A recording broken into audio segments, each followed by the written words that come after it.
Hello प्यारे बच्चों, कैसे हैं आप लोग। आई होप आप लोग सब सकुशल होंगे। ऑनलाइन केमिस्ट्री क्लासेस में मैं डॉक्टर दर्शन सिंह कंबोज आज फिर एक बार हम स्टार्ट करने जा रहे हैं अपनी ऑनलाइन क्लासेस में अपना नया topic chemical kinetics. Chemical kinetics जो है बहुत इंटरेस्टिंग है और इसमें जो है हमें काफ़ी सारी चीज़ें नई सीखने को मिलेंगी। ठीक है, तो आज हम जो टॉपिक कवर करेंगे वो करेंगे पहला केमिकल काइनेटिक्स क्या है। ठीक है, केमिकल काइनेटिक्स क्या है। दूसरा, उसके बाद हम बात करेंगे केमिकल काइनेटिक्स में हम जो है किस टाइप की रिएक्शंस को स्टडी करते हैं और किस टाइप की रिएक्शंस को स्टडी नहीं करते हैं। ठीक है, कौन सी रिएक्शंस को हम पढ़ते हैं और कौन सी रिएक्शंस को नहीं पढ़ते हैं। ठीक है, किन की काइनेटिक्स हम पढ़ कर सकते हैं। ठीक है, वो पढ़ेंगे। उसके बाद हम पढ़ेंगे रेट ऑफ रिएक्शन क्या है। रेट ऑफ रिएक्शन क्या चीज़ होती है, उसमें क्या ग्राफ बनता है और वो कितने टाइप का होता है। उसके बाद क्या क्या फैक्टर्स रेट ऑफ रिएक्शन को अफेक्ट करते हैं। इतने टॉपिक आज हम अपने आज के वीडियो में कवर करेंगे और मेरा ख्याल है सब बच्चे बहुत अच्छे से पढ़ रहे हैं। बहुत ही अच्छा, मुझे बहुत अच्छा लगा ये सब देख के कि आप लोग इतना पढ़ने में इतने अच्छे, इतने इंटरेस्ट से पढ़ाई कर रहे हैं। कीप इट अप बेटा, आप लोग बहुत अच्छे, आगे जाके बहुत अच्छा करोगे और मेरा पूरा विश्वास है कि मैं आपको आगे पहुंचाने में आपकी सहायता कर पाऊंगा। अब हम स्टार्ट करते हैं, जैसा कि वही रोज का थोड़ा कुछ। ठीक है, कुछ क्या, कुछ इंटरेस्टिंग है ना। सिलेबस पढ़ लेना पढ़ाई नहीं होती बेटा, नॉलेज होनी चाहिए और नॉलेज खाली सिलेबस पढ़ लेने से नहीं आती बेटा। ठीक है, सारी नॉलेज रखनी होती है, इधर का भी उधर का भी, ये सब। तो उसी के लिए मैं थोड़ा थोड़ा इधर उधर की बातें भी करता रहता हूँ। एक्चुअली होता क्या, बच्चे सिलेबस ही पढ़ते रहते, बाकी सब भूल जाते हैं।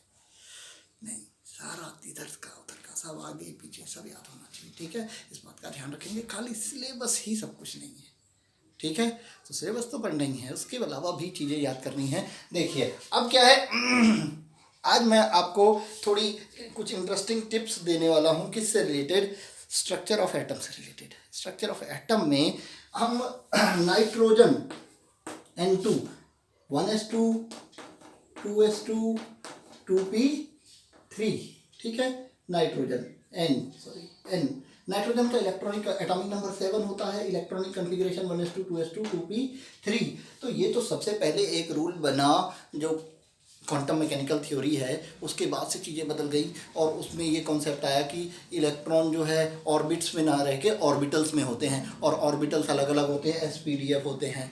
अब उसके बाद समस्या ये खड़ी हुई कि इलेक्ट्रॉन्स एसपीडीएफ में कैसे भरते हैं, एसपीडीएफ में कैसे भरते हैं। इसका सोल्यूशन दिया आबाउज ने। आबाउ रूल के अकॉर्डिंग इलेक्ट्रॉन्स सबसे कम एनर्जी वाले ऑर्बिटल में सबसे पहले भरते हैं और उससे ज़्यादा वाला, फिर उससे ज़्यादा वाला, means increasing order of energy में इलेक्ट्रॉन ऑर्बिटल्स में फिल होते हैं। यानी कि लोएस्ट एनर्जी का जो ऑर्बिटल है उसमें इलेक्ट्रॉन पहले पूरे भर जाएंगे, फिर उसके बाद इसमें आएंगे, फिर बचेंगे तो फिर इसमें आएंगे, फिर बचेंगे तो उससे ज़्यादा एनर्जी वाले ऑर्बिटल में इलेक्ट्रॉन भरते जाएंगे। आबाउज प्रिंसिपल है। ठीक है, आबाउज प्रिंसिपल के बाद फिर जो बात आई कि एक ऑर्बिटल के अंदर कितने मैक्सिमम नंबर ऑफ इलेक्ट्रॉन्स आ सकते हैं, एक ऑर्बिटल के अंदर कितने मैक्सिमम इलेक्ट्रॉन्स आ सकते हैं। उसके लिए प्रिंसिपल दिया गया, क्या, पॉलीज एक्सक्लूजन प्रिंसिपल।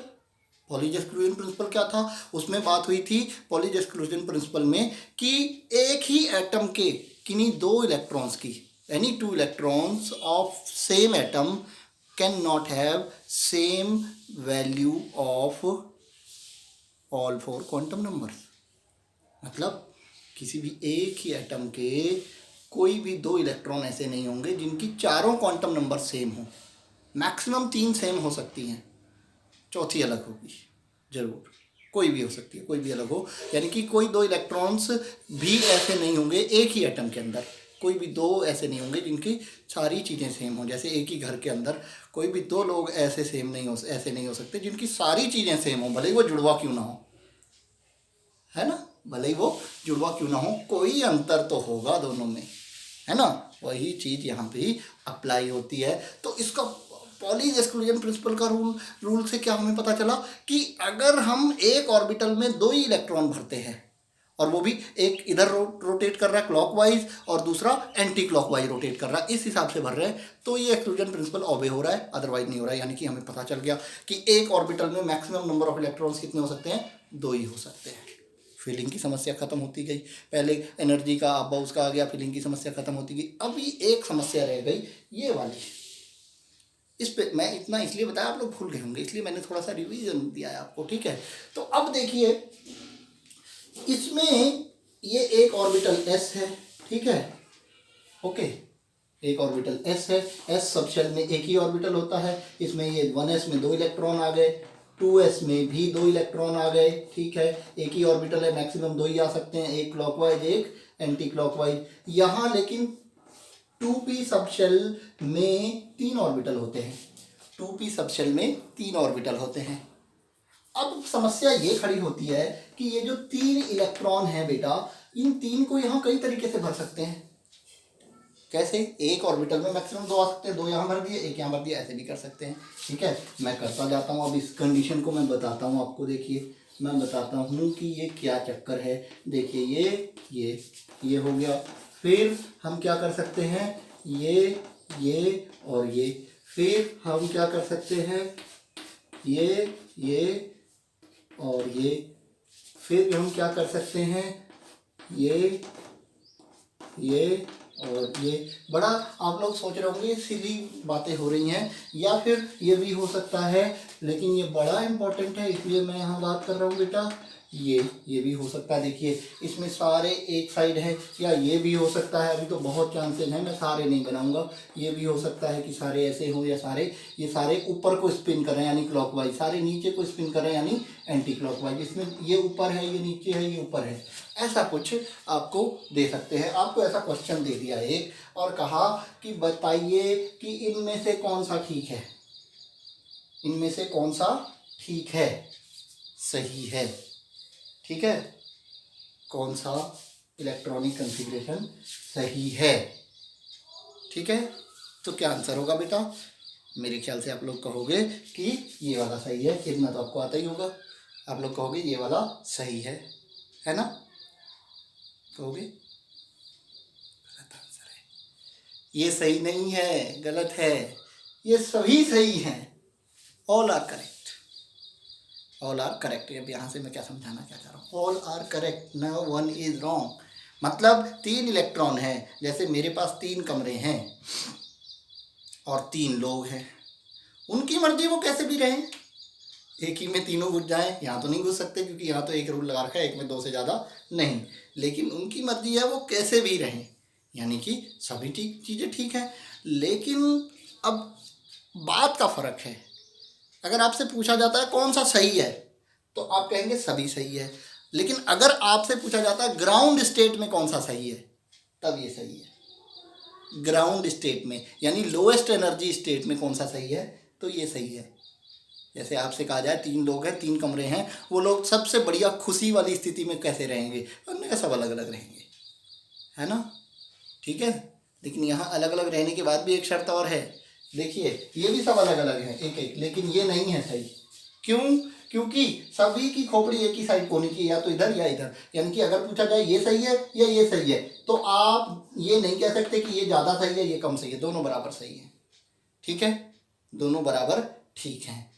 एक बात तो ये जान लीजिए, ठीक है। इलेक्ट्रॉनिक कॉन्फ़िगरेशन में मैक्सिमम अनपेयर्ड रहते हैं, हंस रूल कहता है ये, हंस रूल, कि इलेक्ट्रॉन जो हैं ऑर्बिटल में इस तरह से भरे जाते हैं कि वो अगर अनपेयर्ड रह सकते हैं तो वो अनपेयर्ड रहेंगे, अगर रह सकते हैं तो जितनी ज़्यादा संभावना हो उनको अनपेयर्ड रखने की तो वो अनपेयर्ड रहेंगे मोस्ट स्टेबल स्टेट में, रहने को वो कैसे भी रह सकते हैं। लेकिन ग्राउंड स्टेट में अगर बात करें, यानी कि कम एनर्जी वाली स्टेट जो नॉर्मल स्टेट होती है, जिसमें वो एटम नॉर्मली होता है, वो स्टेट में वो अलग अलग रहते हैं, अलग अलग रहने में ही वो कम एनर्जी वाली स्टेट में होते हैं। और एक बात और है यहाँ पे हंस रूल में, कि उनकी स्पिन सेम होती है सबकी, या तो क्लॉकवाइज होगी सबकी या एंटी क्लॉकवाइज होगी, या क्लॉकवाइज या एंटी क्लॉकवाइज होगी। ये हंस रूल है। हंस रूल ऐसे बताता है कि जो मैक्सिमम इलेक्ट्रॉन है अनपेयर्ड रहते हैं। और अब आपने शायद सुना होगा हंस रूल की जो है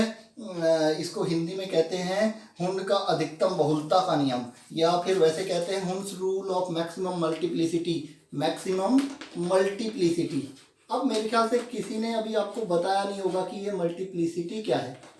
मल्टीप्लिसिटी, तो मल्टीप्लिसिटी क्या है? मल्टीप्लिसिटी m इजिकल्स टू होता है 2s plus 1, m equals to 2s plus 1, 2s जो होता है ये होती है m हो गई स्पिन मल्टीप्लिसिटी, s हो गया उसका जो है टोटल स्पिन, s इलेक्ट्रॉन की स्पिन होती है, और सारे इलेक्ट्रॉन्स की स्पिन जोड़ दे तो वो क्या हो जाती है टोटल। एक होता है स्मॉल s, एक होता है कैपिटल S, ये है आपका कैपिटल S।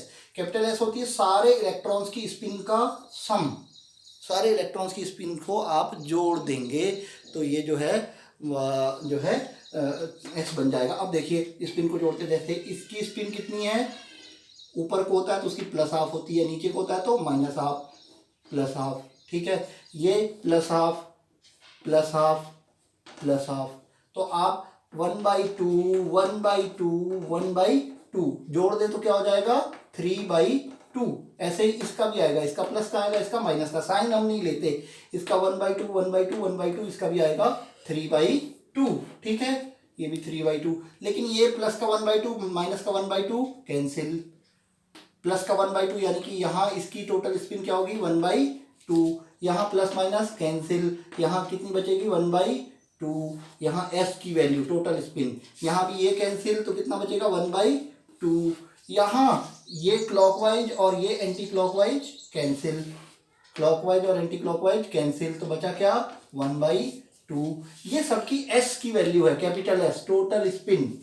अब total spin 2 into s plus 1 कर दे तो मल्टीप्लिसिटी आ जाती है, इसकी मल्टीप्लिसिटी क्या आएगी, ये था 3/2, यानी कि 3/2 को 2 इंटू 3/2 प्लस 1, तो 2 कैंसिल इक्वल्स टू 4। इन दोनों की मल्टीप्लिसिटी कितनी आई 4, इसकी निकालिए, इसकी जिसका 1/2 है, इसका 1/2, इसका 1/2, इसका 1/2, इसका भी 1/2 s का वैल्यू, तो m इजिकल्स टू इसमें क्या आएगा 2 इंटू 1/2 प्लस 1, ये 2 कैंसिल तो 1 प्लस 1 2, यानी कि इन सभी की बाकी जितने हैं सबकी मल्टीप्लिसिटी कितनी है 2। तो हंस रूल यही कहता है कि वो सबसे स्टेबल इलेक्ट्रॉनिक कन्फिग्रेशन होता है और ग्राउंड स्टेट का इलेक्ट्रॉनिक कन्फिग्रेशन होता है जिसकी मल्टीप्लिसिटी मैक्सिमम होती है, इसलिए हंस रूल को हंस रूल ऑफ मैक्सिमम मल्टीप्लिसिटी कहते हैं, हंस रूल ऑफ मैक्सिमम मल्टीप्लिसिटी। ऐसा जो जिसकी मल्टीप्लिसिटी मैक्सिमम होती है, जैसे इसलिए हमने ये कहा ना ये ग्राउंड स्टेट में सबसे स्टेबल कंडीशन यही होगी क्योंकि इसकी मैक्सिमम मल्टीप्लिसिटी आ रही है, ठीक है, ये बात हो गई। अब एक बात मैं आज और बताने जा रहा हूँ आपको एक्स्ट्रा, वो देखिए वो क्या है।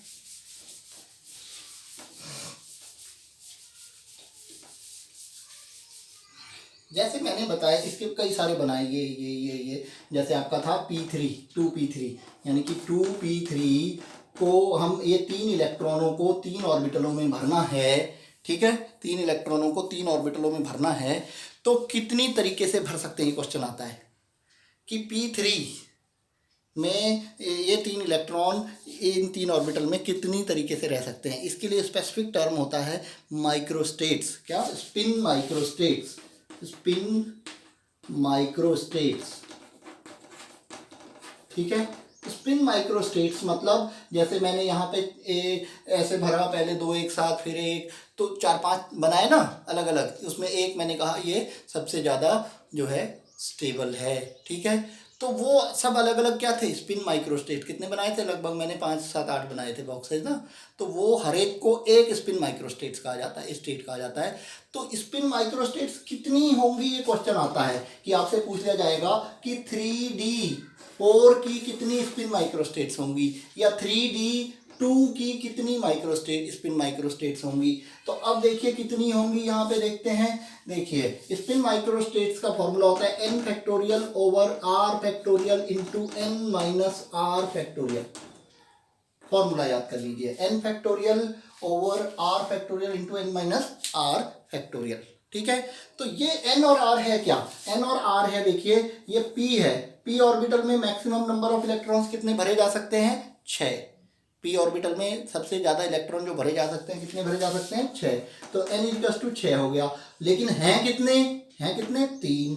तो r इक्वल्स टू कितना हो गया? 3 हो गया। r इक्वल्स टू कितना हो गया?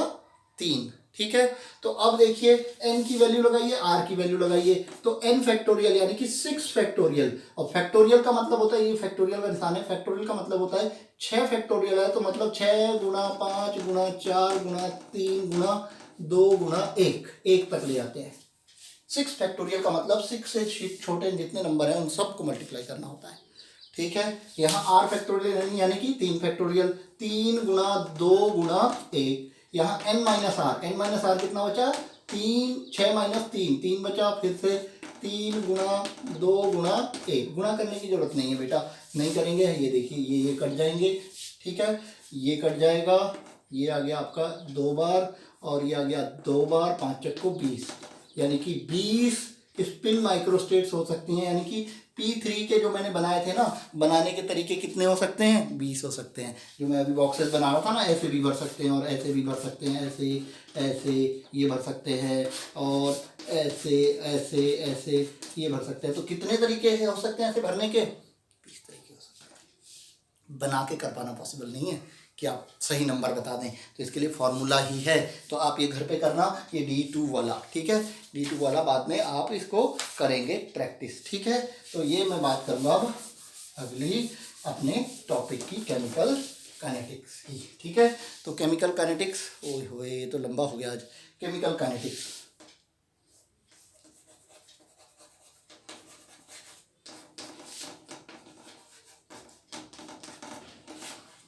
केमिकल काइनेटिक्स है क्या? केमिस्ट्री की वो ब्रांच है जो रिएक्शंस के रेट की स्टडी करती है, रेट लॉ की स्टडी करती है। The branch of chemistry which deals with the study of rates of the reaction, rate laws of the chemical reactions, as well as साथ ही जो रेट को फैक्टर्स इफेक्ट करते हैं। फैक्टर्स कौन कौन से हैं? रेट कब बढ़ जाता है, कब कम हो जाता है, उसकी स्टडी करती है।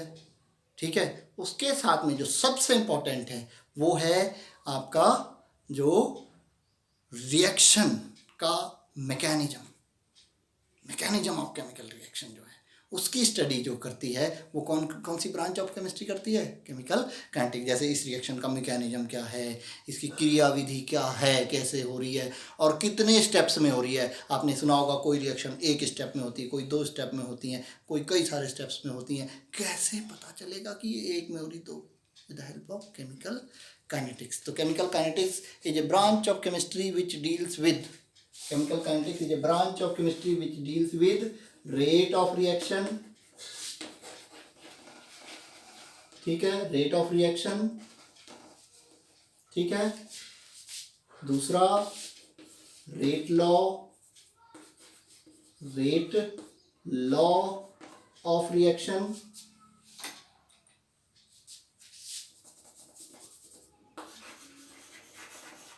Rate law of reaction. ठीक है, तीसरा जो स्टडी करती है वो क्या? Factors affecting rate, factors affecting rate. ठीक है, चौथा जो मोस्ट इंपॉर्टेंट, ये सब हम क्यों पढ़ते हैं? काइनेटिक्स हम किस में पढ़ते हैं? इसमें ये सब पढ़ते हैं काइनेटिक्स में। लेकिन ये सारी चीजें हम पढ़ते क्यों हैं? क्योंकि हमें रिएक्शन का मैकेनिज्म डिसाइड करना होता है। मैकेनिज्म एंड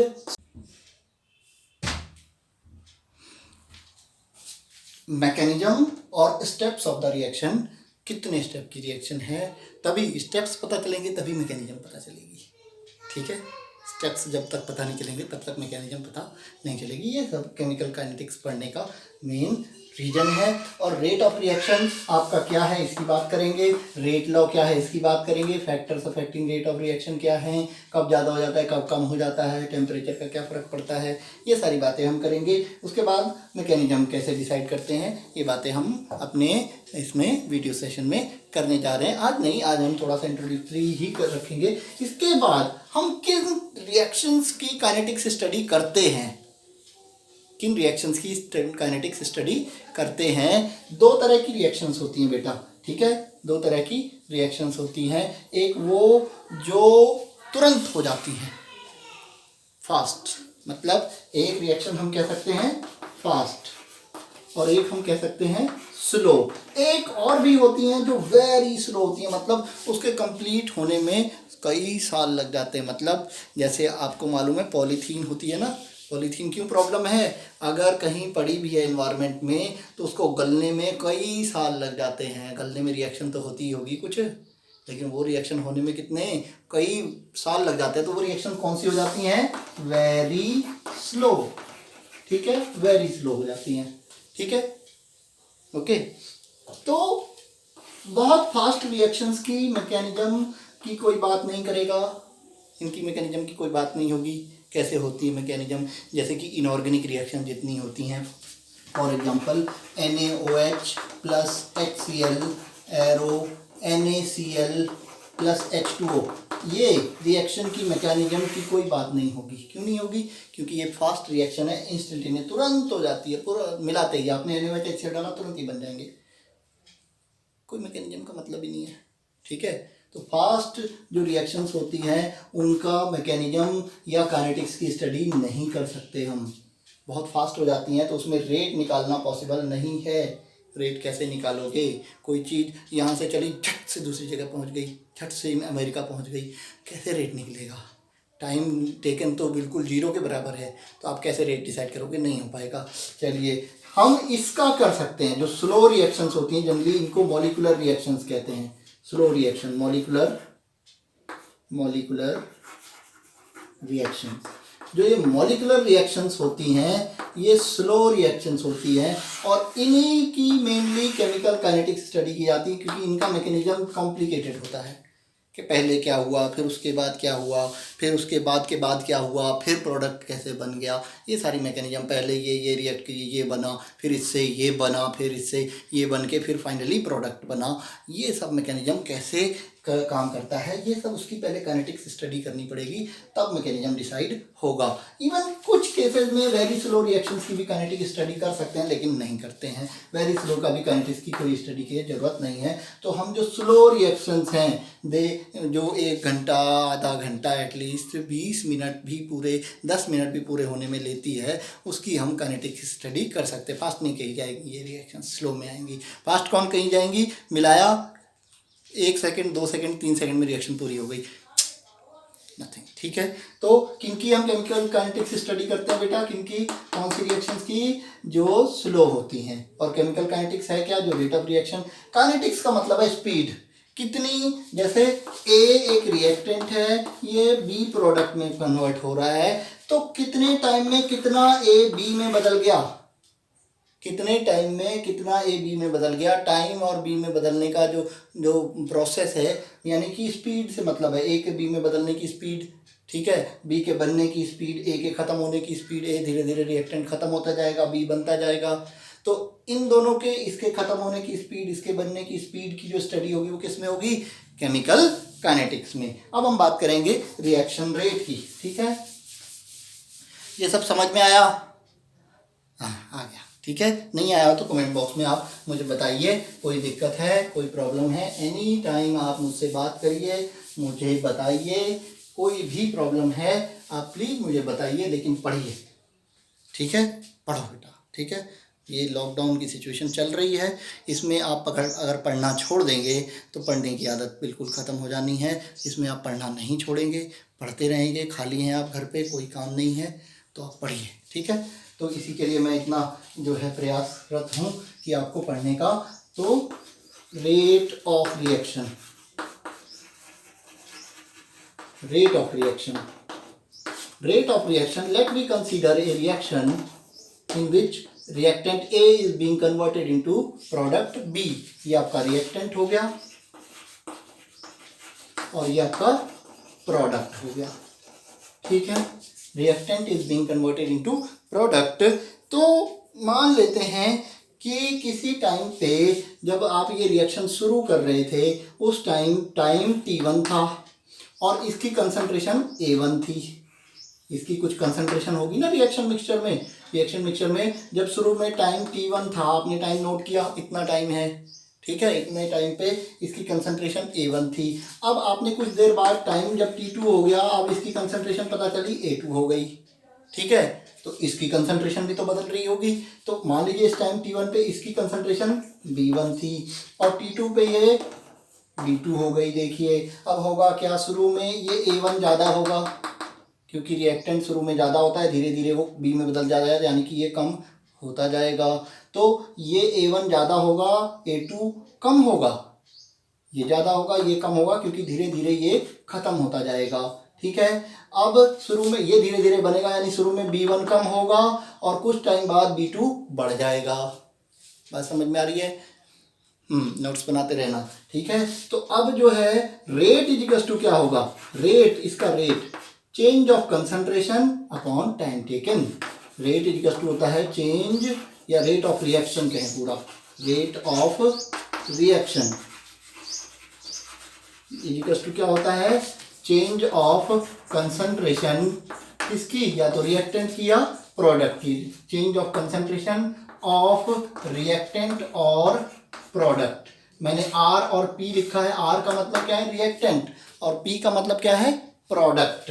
रिएक्टेंट और प्रोडक्ट जो है अपॉन टाइम टेकन, यानी टाइम टेकन अगर यूनिट हो, यानी ये 1 हो तो ये अपॉन में 1 हो गया, तो rate of reaction equal to क्या होगा, change of concentration of reactant और प्रोडक्ट। अगर आप टाइम टेकन को 1 कर दें, यानी कि ये इक्वल टू 1 हो जाए, तो ये पूरा खत्म हो जाएगा, हट जाएगा, तो ये rate of reaction equal to हो जाएगा क्या, change of concentration of reactant और प्रोडक्ट। तो what is rate of reaction, rate of reaction is what, the rate of reaction is change of concentration of reactant or product in unit time, unit time, unit time में यानी 1 minute में, 1 second में या 1 घंटे में, unit time कुछ भी हो सकता है। इतने में जो कंसंट्रेशन का चेंज होगा रिएक्टेंट का या प्रोडक्ट का, वो क्या होगा, आपका रेट ऑफ रिएक्शन होगा। तो नोट करिए, rate of reaction is the change of concentration of reactant और प्रोडक्ट इन यूनिट टाइम। बस हो गया। अब इसकी रेट ऑफ रिएक्शन ये हो गया। अब चेंज ऑफ कंसंट्रेशन कितना होगा, देखिए rate of reaction is equal to change of concentration, change निकालते हैं तो फाइनल माइनस इनिशियल करते हैं, फाइनल माइनस इनिशियल, किसी चीज़ का चेंज करना हो तो लास्ट में कितना है और पहले कितना है, तो यहाँ पे क्या आएगा, A2 minus A1, A2 minus A1 upon T2 minus T1, T2 minus T1, ठीक है। ये तो था आपका इसकी चेंज ऑफ कंसंट्रेशन, हम रिएक्टेंट भी कह सकते हैं और प्रोडक्ट भी। अभी एक बात बड़ी इंटरेस्टिंग बताने वाला हूँ, अभी ध्यान देना, ठीक है। इज इक्वल्स टू यहाँ क्या होगा, B2 minus B1 upon T2 minus T1। Time taken मतलब टाइम आपने शुरू किया T1 पे, खत्म हुआ T2 पे, तो T2 और T1 में कितना टाइम लगा होगा, T2 minus T1। Concentration finally A2 थी, अब शुरू में A1 थी, फाइनली A2 थी, ये इसका चेंज निकाल लिया, A2 माइनस A1, इसका चेंज हो गया, टाइम टेकन ये हो गया। अब यहाँ पे बड़ी इंटरेस्टिंग बात क्या है कि शुरू में मान लेता हूँ मैं ये 10 थी, अब 5 हो गई, तो A2 माइनस A1 की वैल्यू क्या होगी, 5 माइनस 10 इक्वल्स टू माइनस 5। और यहाँ पे माइनस 5 लगाएंगे तो ये रेट किस में आएगा, माइनस में आएगा, ये रेट किस में आएगा, माइनस में। जबकि ये मान लेते हैं शुरू में 5 थी, ये 10 थी, खाली मानने की बात है, ठीक है। तो ये क्या आएगा, 10 माइनस 5 यानी कि 5, ठीक है। तो 5 आया तो 5 ओवर टाइम टेकन, तो ये प्लस में आएगा। तो ये तो रेट दोनों बराबर होने चाहिए ना, ये माइनस में आ रहा है, ये प्लस में आ रहा है, इसके रिएक्टेंट के टर्म्स में माइनस में आ रहा है, प्रोडक्ट के टर्म्स में प्लस में आ रहा है। तो उस चीज़ को ख़त्म करने के लिए यहाँ पे शुरू में माइनस लगाया जाता है, और माइनस साइन केवल इन दोनों को बराबर करने के लिए लगाया गया एक बार, क्योंकि ये चीज़ माइनस में आ रही है, ये इसकी वैल्यू कितनी है, -5, -5 इंटू माइनस प्लस हो जाएगा। यहाँ इसकी वैल्यू कितनी आएगी, A2 माइनस A1 की -5, तो माइनस ऑलरेडी एक बार और लगा हुआ है, तो माइनस माइनस प्लस, और ये प्लस है ही। तो रिएक्टेंट के टर्म्स में रेट नेगेटिव दिखाया जाता है, रिएक्टेंट के टर्म्स में रेट नेगेटिव ऐसे दिखाया जाता है, जबकि वो होता नहीं है। रेट नेगेटिव कैसे हो सकता है, रेट नेगेटिव कहाँ होगा, भाई ये तो इसमें बदल रहा है ना, नेगेटिव का मतलब है कि ये और पीछे जा रहा है। पीछे कहाँ जा रहा है, ये तो आगे ही जा रहा है, बदल रहा है। तो ये इसको पॉजिटिव बनाने के लिए, क्योंकि ये है ही पॉजिटिव, वो वैसे आ रहा है हमारी उसकी वजह से, तो इसलिए नेगेटिव, रिएक्टेंट के टर्म्स में रेट कैसे लेते हैं, नेगेटिव। तो इसको हम लिख सकते हैं rate is equals to minus का delta A upon delta T is equals to delta B, ये बड़ा ब्रैकेट बनाते हैं कंसंट्रेशन के लिए, delta B upon delta T, ये रेट ऑफ रिएक्शन है। ये रेट ऑफ रिएक्शन की बात हो गई। अब रेट ऑफ रिएक्शन की यूनिट की बात कर लेते हैं, फिर बाकी बातें हम कल के वीडियो में करेंगे, ठीक है। बाकी बातें कल के वीडियो में हम करने जा रहे हैं, ठीक है। तो देखते हैं, अब ये देखें,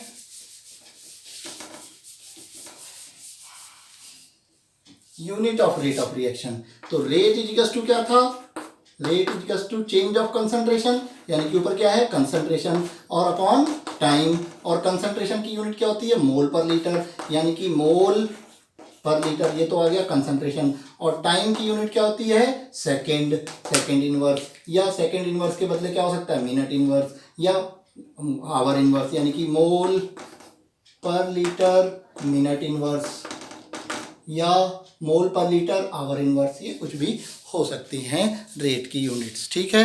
तो बाकी बातें अगले वीडियो में हम कल